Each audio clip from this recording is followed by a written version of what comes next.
Ayan guys, ito yung ating Oivixto W5W LED peanut type na LED po. At ito ay nilagay natin sa license plate light nya, no? So compare talaga sa stock bulb, iba talaga ang pros ni LED. Talagang andun yung brightness and then pure white nya. Ayan. So ayun po yung shadow nya.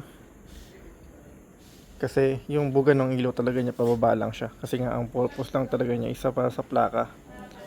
So disregard muna natin sa red light kasi yung stoplight. Pero ang laki ng difference, no. Hindi natin na-compare yung before and after. Pero for me, ang laki ng pagkakaiba talaga ngayon. Mas maliwanag na siya.